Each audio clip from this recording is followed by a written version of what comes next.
Good afternoon, teacher. Today we'll begin discussing our timeline from 1835. In 1835, the government of Vicente Rocafuerte, public education was viewed as an essential duty of the government. He was known to say, "To govern is to educate." The National Assembly granted Rocafuerte the power to execute his educational objectives, but they required the same for the Indian mass. The idea was to encourage and promote education as a way to make people know their rights, to cultivate intelligence, and to instruct it for the fulfillment of their obligation in society. Then in 1861, Gabriel Garcia Moreno took over the presidency of Ecuador in 1861. He made education the church responsibility. Sector educators were prohibited from teaching anything that would be considered different from the church doctrine. The Christian brothers and sisters from the Scarlet Heart took over the primary schools for boys and girls respectively.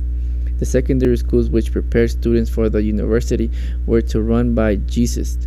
At this time, primary education was free and mandatory. Finally, in 1939, the saber-tooth curriculum demonstrated the importance of continually reviewing, revising, and improving our pedagogical practice based upon the current needs of the environment. Hello everybody. Today I'm explaining the timeline. The topic is multicultural diverse education, indigenous people, and bilingual education. What happened in 1945? 1945, three indigenous schools were opened in Quito directed by Dolores Caguango. This indigenous leader defended the Quichua language of her community, but the government regarded them as threat, which is why they were rejected. Oh no! But tell me, what happened in 1947? 1947, the authors mention that the curriculum and instructional procedures are described in detail. The content of the curriculum, it depends on the age, subjects, and the need of the community in general. Now, I am going to explain what happened in 1963 and 1979. In 1963, the military government closed this school and prohibited the use of Quechua for the instruction in the school. In 1979, Einstein defined the curriculum as a set of procedures, policies, or guidelines that a particular school or educational institution offered to community. He called this the explicit curriculum that one he's advertising to the public.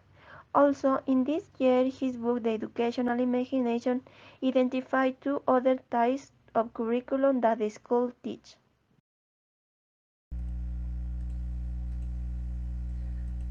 1983. Every school that attempts to educate individuals has outlined educational goals of their curriculum.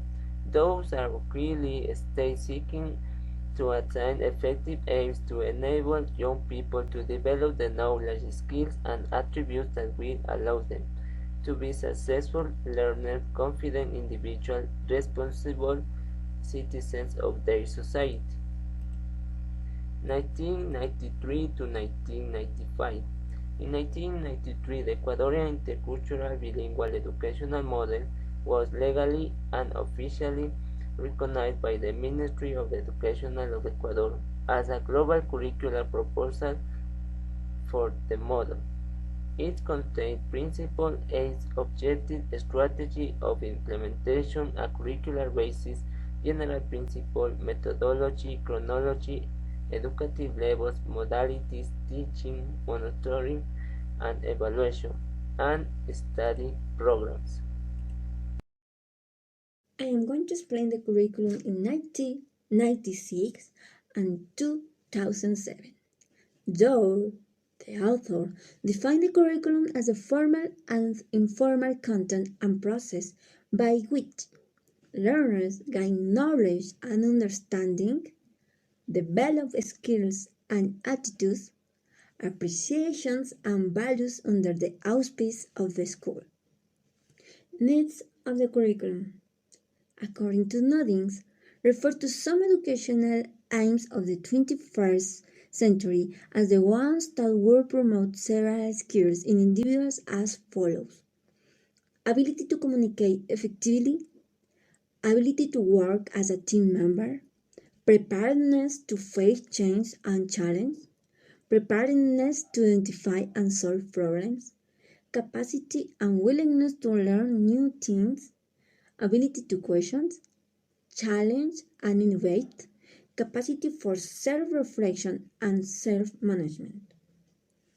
This educational philosophy includes progressivism, essentialism, and the sociologist philosophy.